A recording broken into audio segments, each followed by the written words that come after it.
What's up? Welcome to Trackletics Live, the ultimate show for all things track and field. Join us as we dive deep into the sport, interviewing track and field athletes, coaches, nutrition specialists, and more. Get ready to hear some dope conversations and gain exclusive insight into what it takes to become a top performer in the sport. Whether you're a seasoned track and field athlete or just starting off, this is the show for you. So make sure you smash that like button, hit the subscribe button so you never miss an episode. Let's get into the show. Everyone, let's welcome Karimah Davis. How's it going? How's your day going? It's going good. It's relaxing, actually. Oh, well, that's great to hear because you got SECs coming up, right? We love to hear it. Yes, we love to hear it. So how you feeling about it? Are you ready to go? You ready to blaze the track? Yeah, I mean, my practice always kind of just lets me know what I'm going to be doing and how I'm going to be doing it. And I feel like I had a great practice this past week. So I definitely feel ready, and I'm ready to run some fast times and have some personal bests. There we go. Okay. I'll definitely be tuning in. I'm wishing you the best. Many more PRs. Yeah. Well, let's go ahead and kick this live off. I love to start off with my favorite question. My favorite question is, what is your track and field story? How did you get started running track? But wait, before you answer, I do have to say, I've been a fan of yours for a while now. I remember watching the Nike Elite Camp. You was in that thing, the Nike Nationals in high school, right? So you've been on the scene for a while. You've been blazing the track for a while now, so you've been competing on different levels, but we got to go all the way back way before that as well. How did you get started? Why are you running track? So I actually started my 8th grade year, but one of my friends just came to me and she was like, I think you would be really good at track. And me personally, I was like, I wanted to do basketball so bad. I just kept trying to pursue it. But my grandfather actually ran track, and when I kind of brought it to my parents and I brought it to my grandfather was already like, yeah, we need you to get on this now. So I started doing it, but like I was doing it with very little experience, but I was doing it well. So I was like, this might be the sport for me. So I started running fast, and a coach came out and he basically just said, like, I think you need to pursue this and keep doing this long term. So we started doing that, and here I am. Wow. So, Okay. Started 8th grade year, right? What high school did you go to? Palm Beach Central in Florida. Got you. And so while you were in high school, you were able, you were at some big meets. You were able to make it to the Nike Elite Training Camp, right? The Nike big training meets or track meets that everybody wants to compete at. What was your high school track and field experience like? Especially being that, 8th grade was your first year. Now you're on the big stage. Yeah. I mean, I would honestly say it was a great experience. Like, I was exposed to a lot of different things, being an early track and field athlete. And I feel like that opened up a lot of doors for me, but also a lot of opportunities, but also just being around people who said, like, I've been running track for years. Like, they were running track since like before middle school. So to see that I was able to get at such a high level just kept me confident and kept me going. And I think that's what made me constantly just like, in high school, I was constantly PRing back to back. And I felt like it was because of the confidence and knowing that I just stepped in the field, and it was just easy for me. That's how I see it. Wow. So, Yeah, no, you were definitely kept making, big jumps and improving. yeah. Being a viewer, a fan myself, I didn't even know you had just started your 8th grade year. It seemed like you'd been on the scene for a while, Yeah. especially being that elite camp, TT Terry was there, and she said she's been running since like club track. So that's Yeah. before middle school, so for you to be a beginner and blazing the track like that, continually PRing, that's amazing. That's a very impressive journey, right? And so from high school, moving on to college, right? I know you had tons of offers, but you ended up going to Florida State first, right? Yeah. What was the determining factor to go to Florida State? What made you want to attend that school? Honestly, I think just being, and I have to be honest, like I was very young, so I didn't really know exactly like what I needed from a college university to like get to the next level. So, my AAU coach, he actually ran for Florida State, and Mm. he program and all that. And I feel like I didn't want to move out of Florida, so I was kind of just like limiting myself and not really thinking outside the box when I chose that school. And I'm not gonna like down the experience because it was great for me. It allowed me to like know what I wanted, which is exactly why I'm at Kentucky now. But just going into there, I was just like not thinking how I should be, if that makes sense. No, that makes complete sense. They say track is an individual sport. We are training on a team. You do have some coaches around you, your parents, your Yeah, friends, but it is a solo player game, so it is about you, what you need to get out of the sport, and what's going to help you get there as well. So I'm guessing that was the determining factor of why you transferred to Kentucky. yeah. I think I was able to get the full experience at Florida State and it allowed me to see like what I wanted in the program. And I think it's coaches. I think it's the team dynamic. I think it's how my relationship is with my coach. And I didn't think about any of these factors until I actually had the experience of being in college. So I had those factors, and as I brought those to Kentucky, which allowed me to pick a good university. And I feel like that shows. And I don't feel like at FSU it showed because I went in with the mindset of what everybody else thinks. And then transferring, I thought about myself. So, Right, yeah. And sometimes you do have to be selfish. This is about you. Like I said, it's a solar player game about you, what you need to help reach your full potential. So with that being said, what is your current experience like at Kentucky? Especially since you're getting ready for SECs right now. yeah. I mean, it's amazing. Like, this is like the first time I can really say, like, my coach knows me mentally, physically, spiritually. I'm constantly praying with my coaches. I'm constantly having conversations of what I want for myself. And I think just having that relationship with a coach is extremely important. But it's played a lot of factors into being here, like how I perform and how I step on the track. That literally is just me demonstrating how great of a program this is to me. So Yeah, that's amazing to, continue watching you drop fast times and continue to excel. It seems like it's been a great switch for you. yeah, I agree. Now, with, we are student athletes, right? So the student does come first. Um, was there any like major changes switching from FSU to Kentucky? Did you have to adjust your major? Was the class life, different? Um, I wouldn't say that the schedule was really any different. I think it was the same, but I think I had more of academic support here, just all around, and I think that that helped me be able to juggle both. I definitely felt like I struggled academically because of where my mental was at FSU, but when I got here, once my mental health started to get in a healthier spot, I started to see that juggling my academics and athletics was pretty easy. No, that makes complete sense. Mental health is a major factor. Your support system is a major factor. The voices on your shoulders telling you what you can do, what you can't do. Just being there to support, a shoulder to lean on, a coach to vent to. All of that really does matter to help you reach your full potential.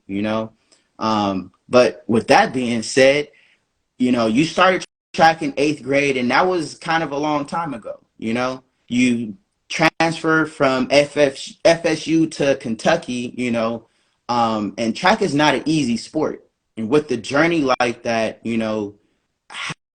how have you been able to continue going? Like, what keeps you motivated to actually train and reach your full potential? This is not easy.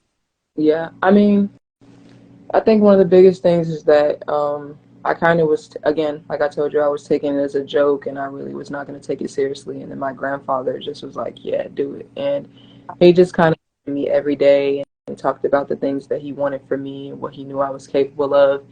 And I liked making my grandfather proud. And then I want to say about 2 years ago, he passed. So I feel like that's one of the biggest things that keeps me going is that I know what he wanted for me, and I know that like he loved to see me run. So I just keep going, and I use that as my fuel every day. Wow, that's amazing. I know he's looking down. He's definitely Yeah, proud, especially with you making that change to actually focus on yourself and continuing to, push to reach your full potential, he would definitely be proud for sure, you know. But what are your goals on the track? What are your goals for SEC coming up? What are you looking to accomplish? Okay, so one of the biggest things that I try not to do is like I try not to put like times out for myself because I feel like that's limiting myself. But just speaking in terms of what I want to do is I want to be SEC champion in all my individual events. I also want to have like really, really big PBs, not just little. So I try not to put a timeout into the atmosphere because I feel like that's limiting myself. So I feel No, that definitely can be limiting, you know. And there's multiple factors that can act on the track meet as well, you know. So the wind and the starter, and there's a lot of things that go into it, you know. But SEC champion, that's gonna hold some weight itself, regardless of the time, you know. So I could definitely see that. Yeah. Okay.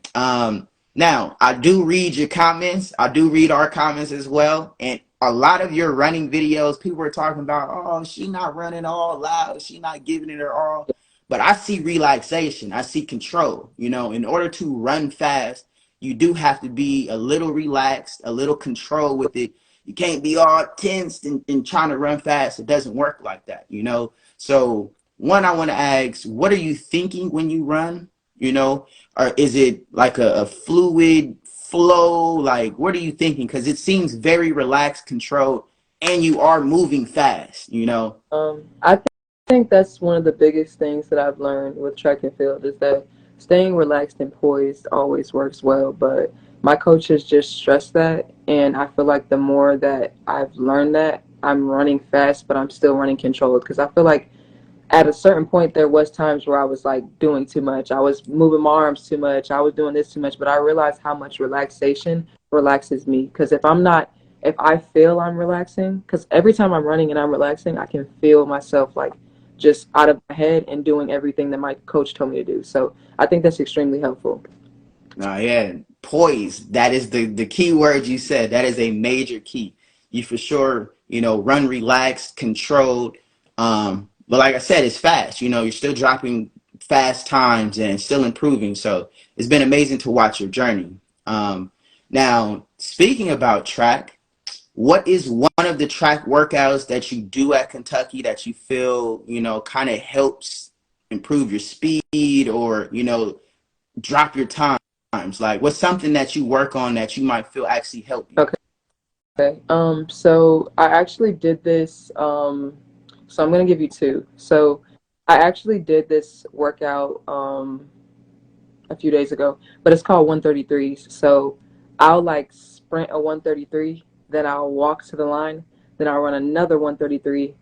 Then as soon as I get to that line, I run a 134, and that's a broken 400. So he combines that and having that like not as much rest time and just getting to the line and running trains me to just stay poised and keep rhythm when I'm tired. So I think that a lot of athletes typically show how good they are in fatigueness, and if you can push through fatigueness and like still be running poised and all that, I think it's extremely helpful. So I've been able to see like even in my fatigueness, I can keep form and stay controlled, and that has played into my races. And then we actually did this. It's not really a workout, but I actually get in the blocks and I go over wickets.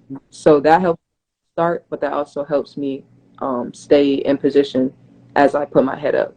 So I think that has been extremely helpful at the beginning of my races, and then the other workout has just been extremely helpful with being tired at the end of my races and staying in position. So That's interesting. I've heard many different ways to, you know, break down a 400, 200, 200, or 150. And yeah, I've never heard a 133. So that's kind of interesting, you know. But we're all different runners. It all, you know, might take different things.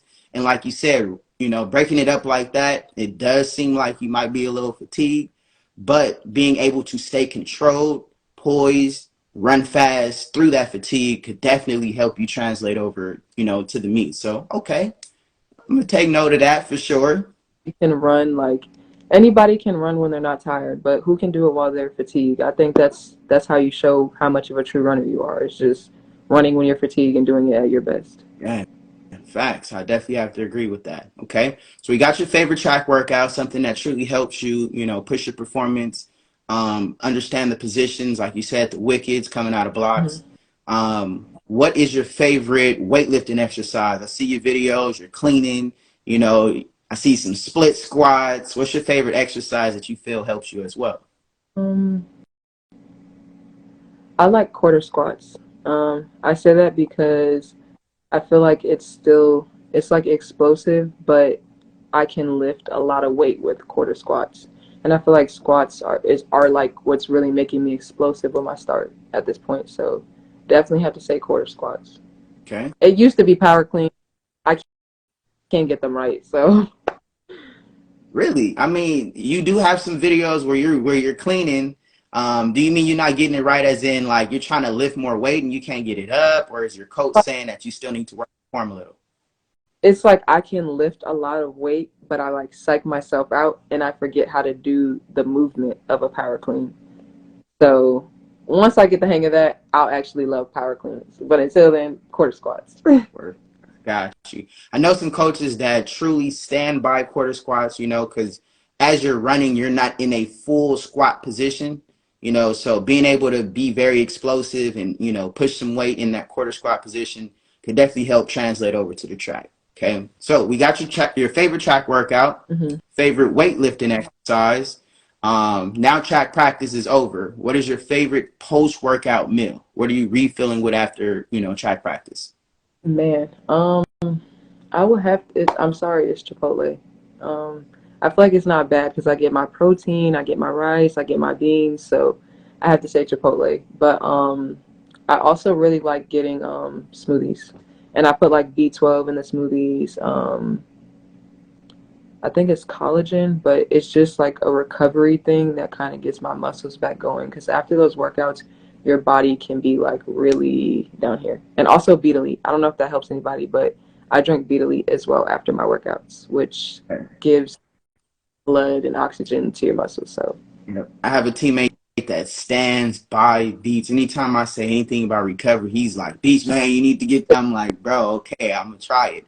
And so I did try one time. It does get the blood flowing.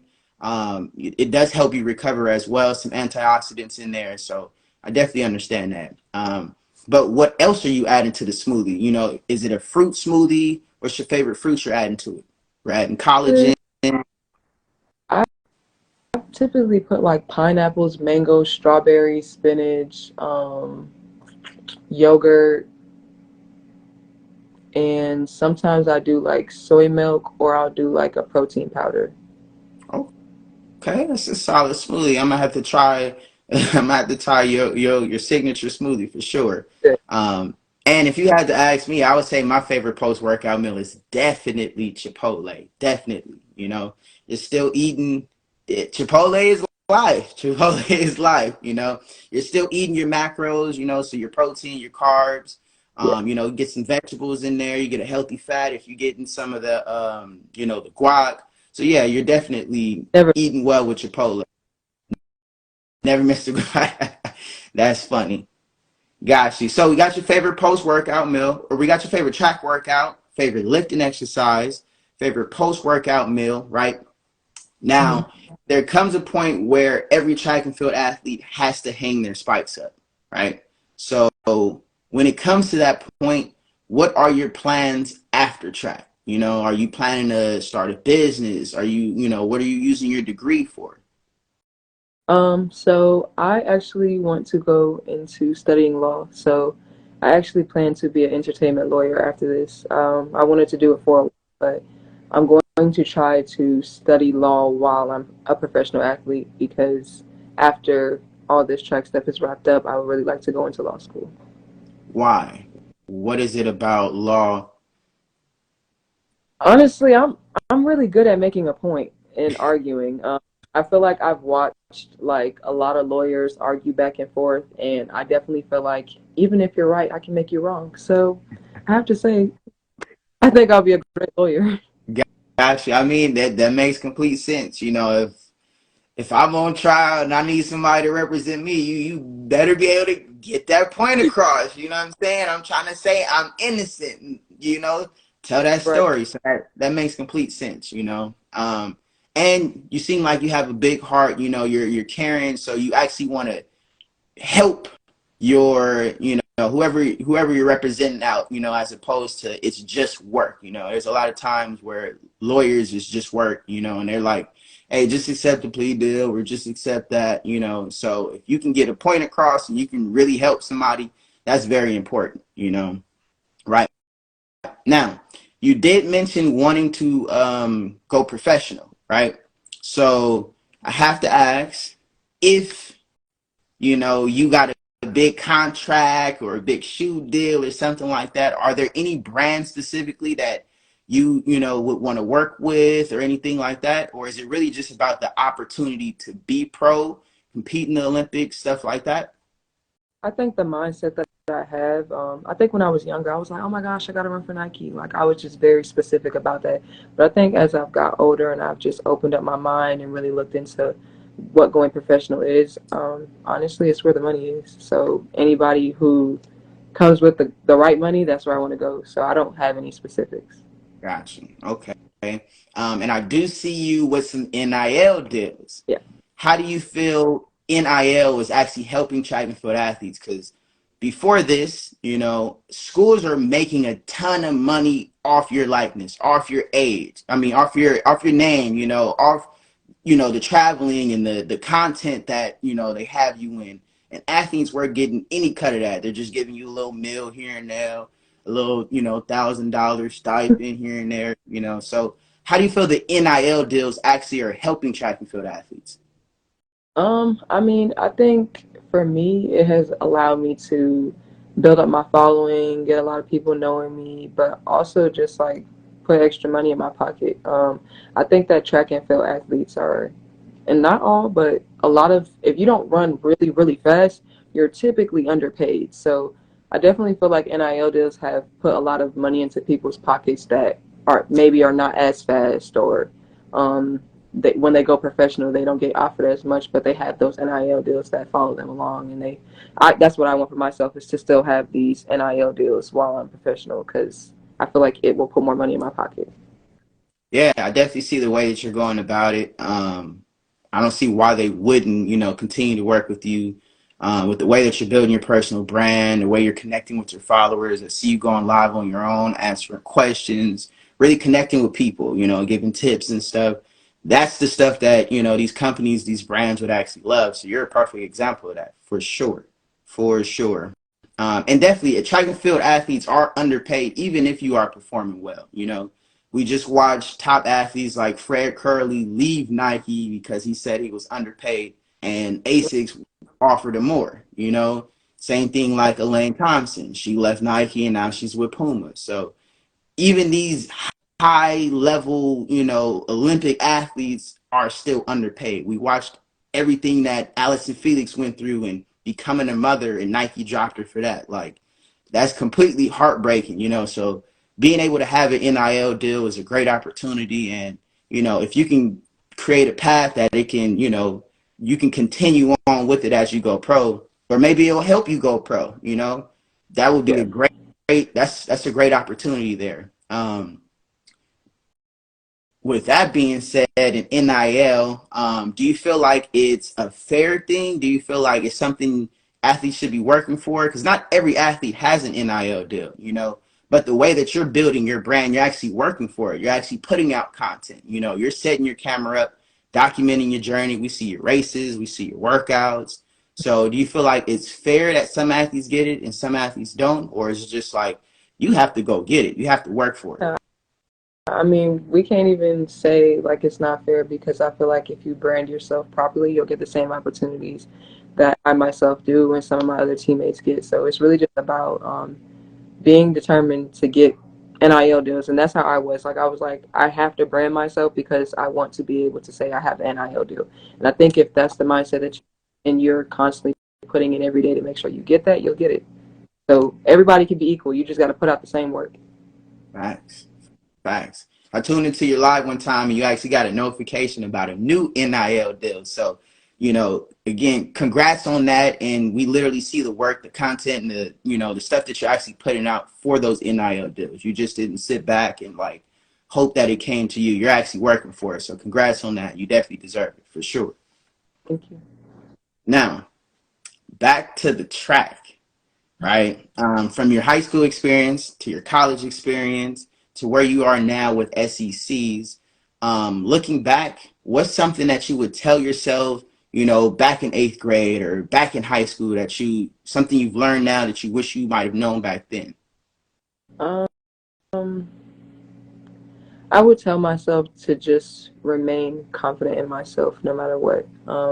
I feel like a lot of issues in my life presented themselves, and it put me in a position where I just stopped believing in myself. So if I could tell my younger self anything, it's that no matter what, no matter how bad anything gets, is just remain confident in myself because it will all play out the way that God has it set for me. So, Facts, as they say, God's plan yeah. for sure. Well, I do want to say thank you again for taking a second out of your day to sit down and have this live conversation with me. I greatly appreciate it. We created, Trackletics to actually highlight athletes like yourself to help tell your story, right? To shine light on the sport, help push the sport further. But we don't have anything like this for track and field where we literally get to watch the athletes and hear their story, hear their journey, hear their goals, right? So do have to say thank you for having this conversation with me.